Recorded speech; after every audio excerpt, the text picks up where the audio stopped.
이런저런 이벤트가 많아서 굉장히 정신없이 보냈던 5월이 어느새 훅 지나가고 또 새로운 한 달을 맞이하게 됐습니다. 6월 한 달 시장 전략은 어떻게 가져가야 할지 월간 투자 전략에 대한 이야기 나눠보도록 하죠. 박희천 이사님 모셨습니다. 안녕하세요. 예, 안녕하세요. 네, 안녕하세요. 한 달 만에 또 뵙네요. 네. 지난달에 저희 시장 이야기하면서 강달러가 조금 완화되면서 시장이 반등하는 기회가 5, 6월에는 오지 않을까라는 이야기를 했었는데 실제 5월 말로 오면서는 좀 분위기가 나아졌어요. 네, 다행히도 네. 그런 것 같습니다. 한 3주 동안 상당히 시장이 많이 힘들었었고, 네. 마지막 주, 지난주죠. 지난주에 이제 주식시장이 좀 크게 반등을 했는데, 일단은 사실 시장이 조정받을 때에 크게 두 가지 이유가 있었습니다. 네. 일단은, 그러니까 한마디로 얘기하면 이제 스태그플레이션적 상황에 대한 우려죠. 경기 안 좋고 물가는 오르고. 그렇죠. 경기는 침체로 빠질 네. 수 있고 또는 물가는 물가대로 높고 네. 물가는 물가대로 높으니까 연준은 또 멈출 수 없고 그렇죠. 그런 것들이 이제 동시에 작동을 했던 것이 5월 셋째 주까지의 이제 네, 흐름이었던 것 같고 그러면 이제 우리가 시장을 볼 때 그런 거죠. 인플레 여전히 높고 뭐 그런데 시장을 계속 신뢰할 수 있느냐라는 건데 그러니까 근데 저희가 봤을 때는 그런 두 가지 요인 중에서 하나만 완화되더라도 네. 일단 시장은 반등할 수 있다. 그런 각도로 볼 수 있는 상황이었던 것 같거든요. 그래서 일단은 인플레 피크아웃과 관련된 징후들이 조금 나타나기 시작을 했고 그러면서 이제 뭔가 변화가 시작이 되지 않았느냐. 어쨌든 인플레 쪽에서 먼저 변화가 좀 있는 그런 부분을 이해하시면 될 것 같아요. 제가 차트 갖고 온 거 한번 보시면은 미국 채권 시장의 금리 흐름과 달러를 갖다가 정리를 해놨어요. 그러니까 말씀드린 대로 이제 5월 달에 달러가 바로 약해지진 않았고 그렇죠. 강세가 조금 더 이어지다가 이제 약해진 것이고요. 인덱스가 뭐 거의 105까지 갔었어요. 예, 그렇습니다. 그래갖고 뭐 연초 이후에 쭉 이제 올라갔던 흐름이었고 주가는 이제 쭉 빠지는 흐름이었고 뭐 그랬던 거죠.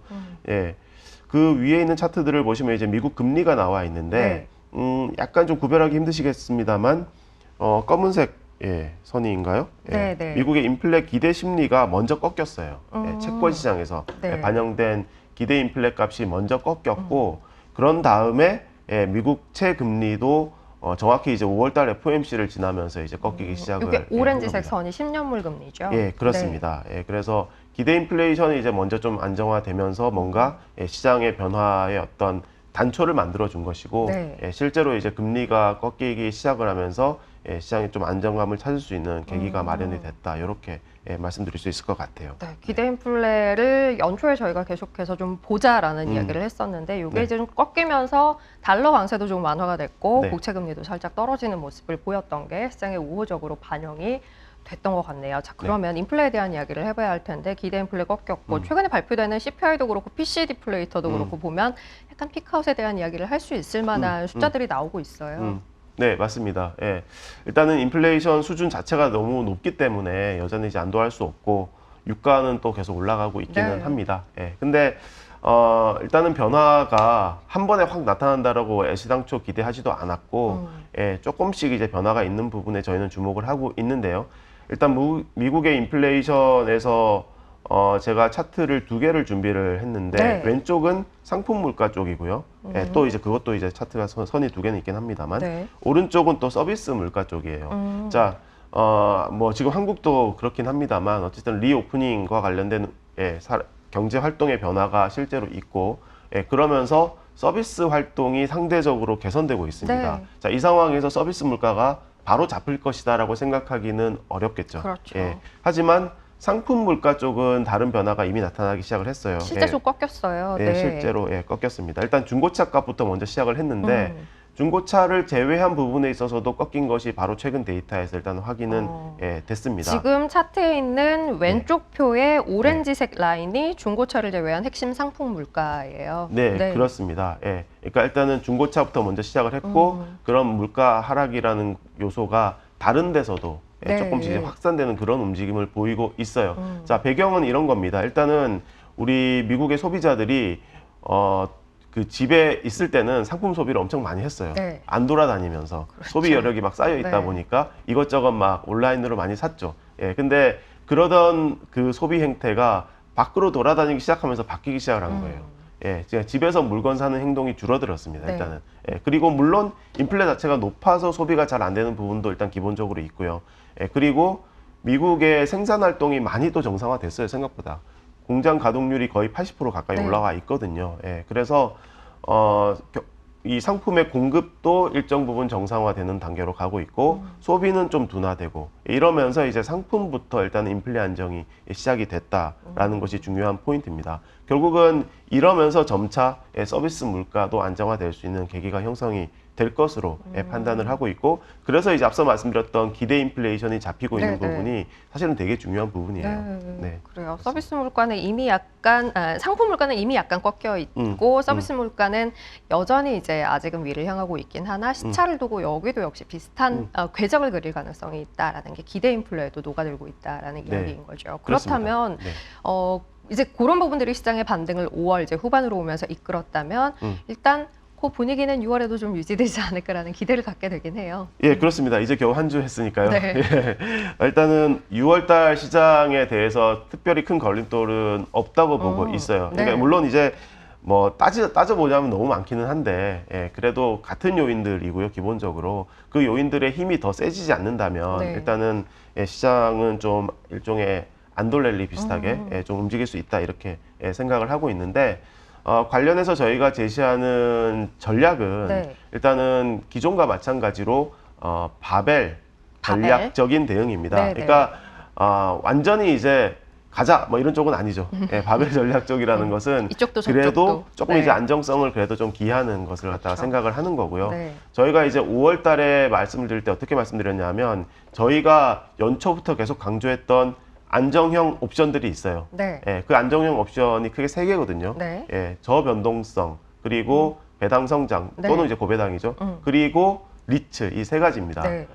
이 세 가지에다가 조금 더 베타가 높다고 우리가 평가하는 에너지하고 IT를 섞을 것을 갖다가 권유를 드렸었어요. 네, 네. 예, 그렇게 했을 때 실제 성과를 갖다가 리뷰를 해보면 이 차트와 같은데요. 네. 예, 이 차트를 한번 보시면은 네, 이 가운데 있는 오렌지색 선입니다. 네. 예, 보시는 대로 5월 초 이후에 지난 주말까지 약 4%의 상승을 보였어요. 그러니까 안정형 옵션이 크게 아까 세 가지였지 않습니까? 그 세 개와 에너지 섹터, IT 크게 이제 5개가 되는 네, 거죠. 네. 그 5개를 갖다가 완전 균등 분배한 걸 갖다가 가정을 한 겁니다. 네. 예, 이렇게 했을 때 에너지 업종의 주가가 워낙 좋았었기 때문에요. 그렇죠. 예, 그래서 이제 이런 결과가 만들어진 것이고요. 예, 그래서 시장 전체 대비해서 어쨌든 조금 더 나은 성과를 보일 수 있었습니다. 예, 그래서 일단은 6월 달에도 비슷한 맥락으로 일단은 전략을 가져가려고 해요. 네. 예, 안정형 옵션들을 갖다가 살짝 줄여도 될 것 같긴 해요. 지금은. 비중은. 예, 네. 살짝 줄이고 에너지하고 IT 쪽에 조금 더 비중을 늘리는 방향으로 네. 보셔도 될 것 같고, 뭐 제가 보기에 뭐 인플레 쪽의 지표가 조금 더 이제 안정화되는 것이 또 순차적으로 나타날 수 있기 때문에 그렇게 되면 이제 IT 쪽에 대한 비중을 살짝 더 높일 수 있는, 에너지 주가는 워낙에 좋았었기 때문에 더 높이기는 좀 부담이 될 것 같긴 하고요. 그냥 유지하는 정도. 네, 그렇습니다. 이제 안정형 옵션들 말씀하신 대로 저변동성 그리고 이제 고배당이나 배당 성장 여기에 리츠까지 네. 이쪽은 이제 가져가되 비중은 살짝 줄이는 것도 괜찮을 것 같다는 네, 거고. 그래요. 그렇습니다. IT 쪽에 일단은 무게를 실으셨는데 에너지도 어쨌든 담아가요. 네. 다만 에너지는 IT보다는 먼저 좀 강한 흐름을 보여왔고 이게 유지될지에 대한 이야기를 하려면 왜 강했는가에 대한 부분을 네. 봐야 할 것 같아요. 예, 그렇습니다. 에너지 섹터 너무 사실 궁금합니다. 네. 예, 지금 연초 이후에 미국의 에너지 섹터 주가가 50% 넘게 올랐어요. 그러니까요. 예, 에너지 섹터만 그냥 갖고 있었으면 네. 네, 그냥 아주 성공적인 맞아요. 장을 보일 수 있었는데 일단은 우리가 가장 쉽게 생각하는 근거 중에 하나는 유가가 오른 것 때문이죠. 예, 유가가 연초 이후에 여기 이제 그림에서도 잘 나와 있습니다만 사실 연초 유가가 70불대였거든요. 네. WTI가. 예. 근데 지금 70불대 지금은 이제 110불이 넘어가 있는 그렇죠. 상황이고 오늘 계속 이제 오르고 있어요. 예, 달러가 최근에 조금 약해지면서 유가 상승세가 조금 더 강화되고 있습니다. 그래서 너무 가파르게 오르면 안 되긴 하거든요. 근데 어쨌든 유가가 오르는 부분이 일단은 첫 번째 긍정적인 요인이고 그 다음에 미국의 에너지 기업이 또한 수혜를 보는 중요한 이유는 바로 뭐냐 하면 유럽 때문입니다. 네. 예, 유럽이 이제 탈러시아 에너지의 그 수요에 있어서 탈러시아 정책을 펼치고 있기 때문에 근데 에너지 수요 자체가 없어지는 건 아니잖아요. 그렇죠. 그런 부분을 갖다가 이제 미국한테 의존할 수밖에 없는 상황이거든요.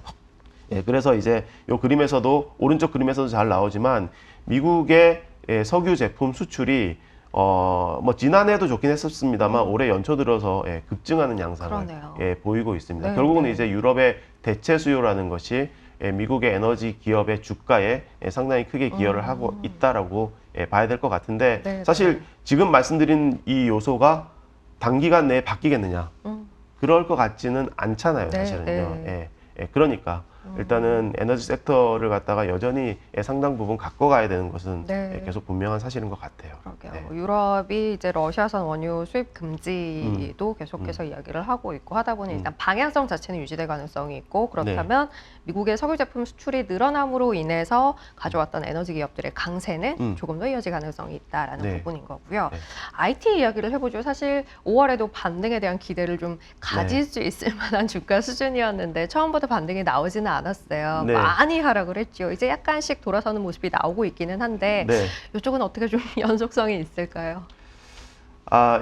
이 방금 전에 말씀드렸던 에너지 대비해서는 사실은 조금 더 신중하긴 합니다. 네. 말씀드린 기본적인 톤 자체는요. 근데 많이 빠졌기 때문에 그래도 이제 기회는 있다라는 것이 일단 저의 기본적인 생각이고, 말씀드렸던, 그러니까 원래 이제 그 주가가 최근에 4월달 이후에 많이 빠질 때 요소들이 조금씩 덜해져야 돼요. 그러니까 그 빠지게 만든 요소라는 게 크게 두 가지.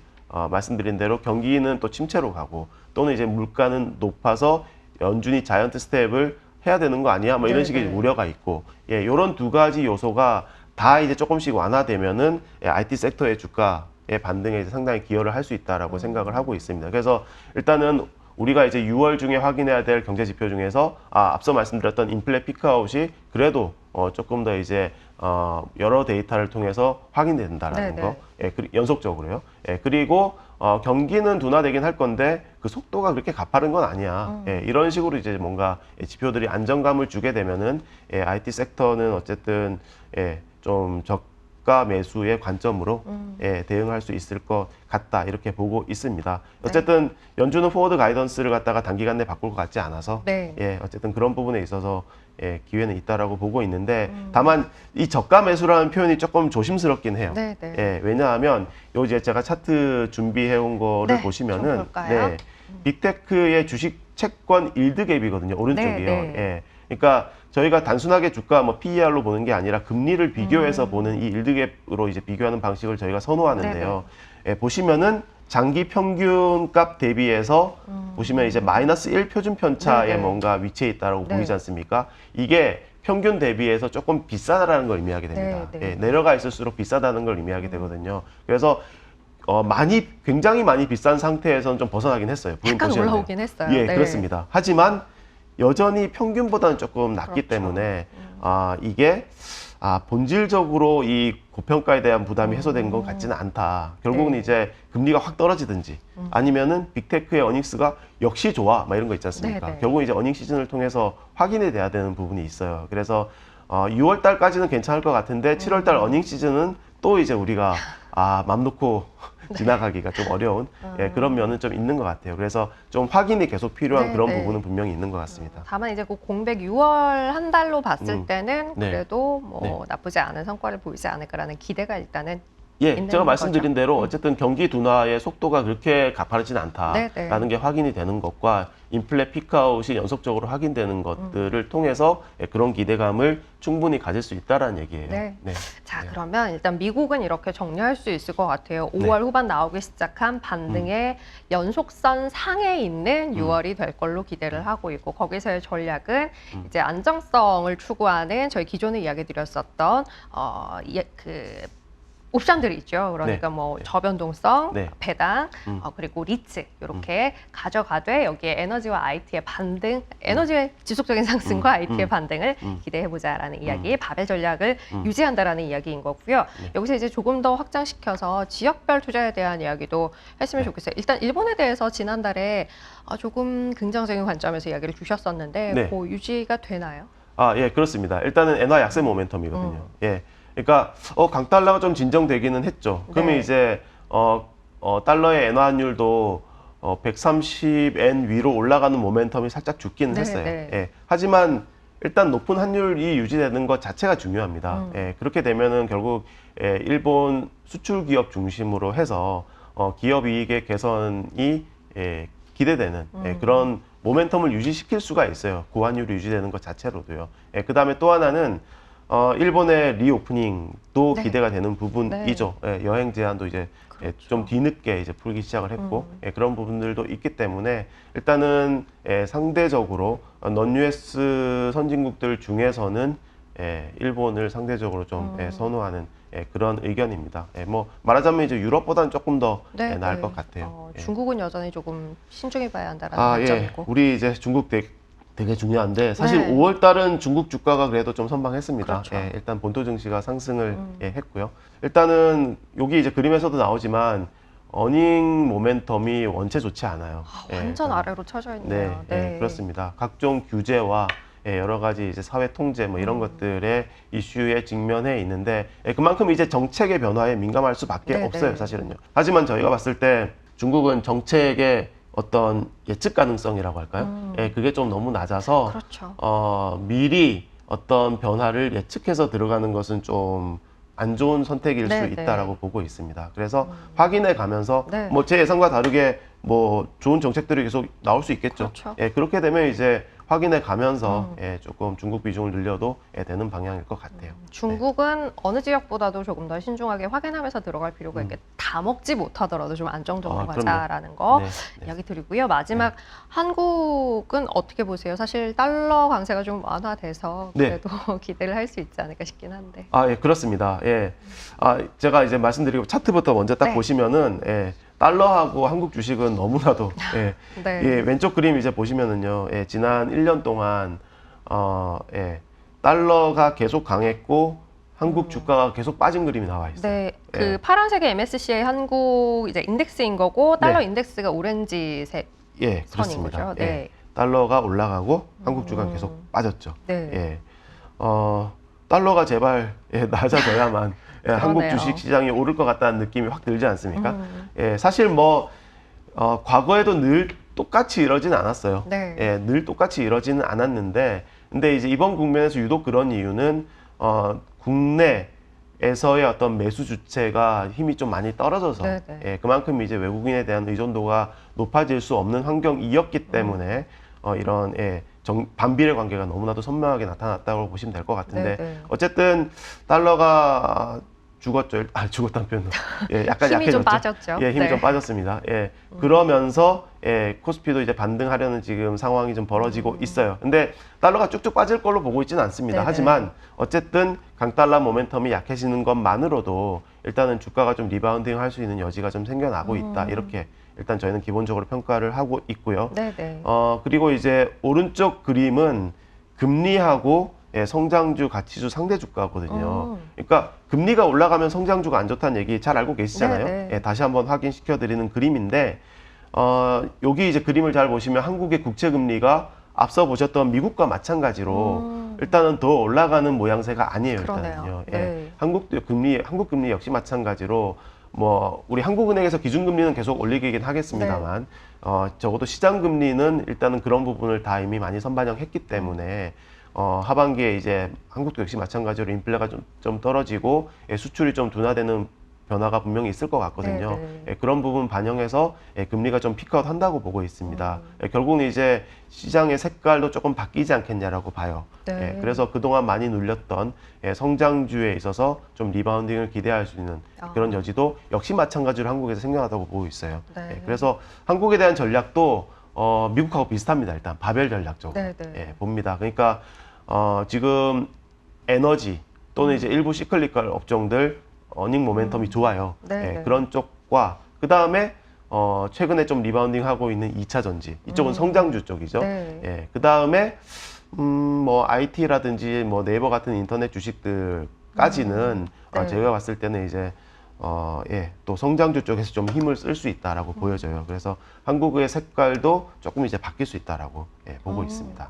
에너지, 에너지를 포함한 경기 민감 종목들, 여기 2차 전지 또 플랫폼 네. 정도까지는 네. 아마도 성장주 관점에서 네. 금리가 좀 하락하는 상황에서 네. 볼 수 있지 않을까. 다만 미국 시장 이야기 드렸듯이 뭐 이게 계속 쭉 간다 이런 이야기라기보다는 안도랠리적인 측면에서 반등적인 측면에서 봐야 할 것 같다라는 네. 시각은 갖고 계신 거고요. 알겠습니다. 자, 6월장 시장 한 달 어떻게 봐야 할지에 대한 큰 그림은 오늘 좀 그려봤어요. 한 달 보내시는 데 있어서 든든한 길라잡이가 되지 않을까 싶습니다. 박희찬 이사님 함께했어요. 7월에 뵙겠습니다. 고맙습니다. 고맙습니다.